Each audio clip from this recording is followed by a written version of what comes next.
Morning, ma'am. Good morning, classmate. My name is Althea Carino Balmonte. The report is the role of thirds composition. One of main factor that difference a great photograph for on ordinary one is composition who are object, subject, place, and the shot, the role of thirds.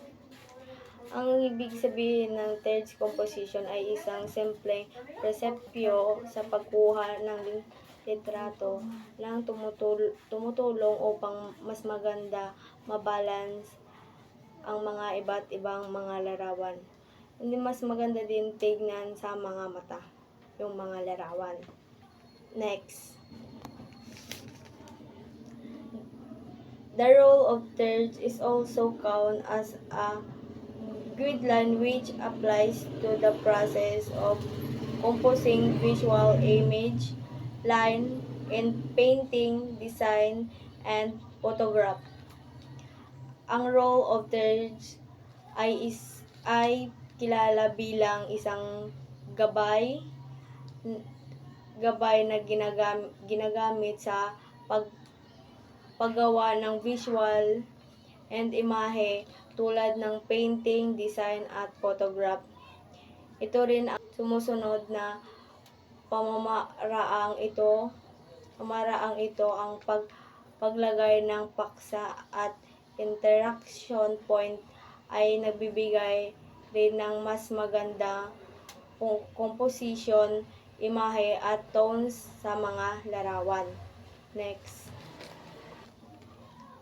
The role of thirds as said that image is most pleasing when its subject used alone imaginary line which evolved with the line and horizontally the image into threads.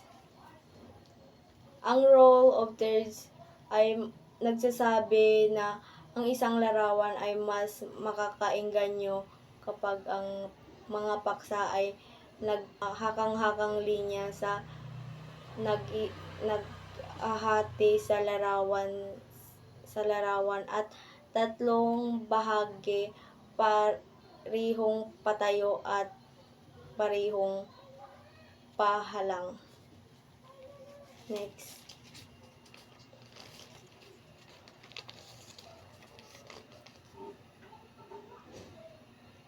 Try to place subject at one as this form circle. Yan, yung nakikita nyo yan na picture. Yan ang ibon ay nakalagay sa isang mga intersection point na grade na nagbibigay na mas magandang balance at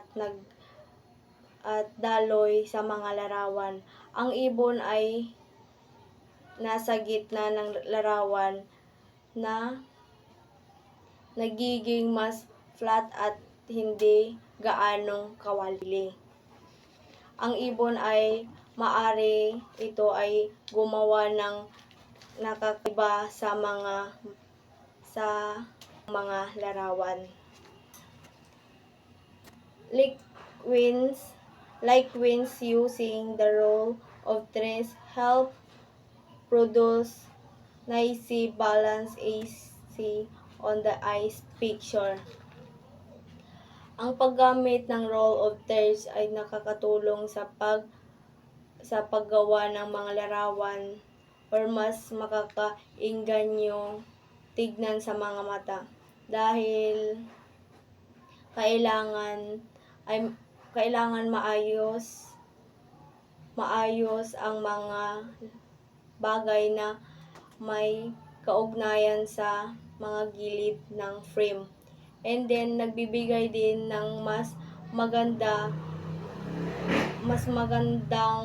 balance at daloy ng larawan. Yun lang po, ma'am. Thank you.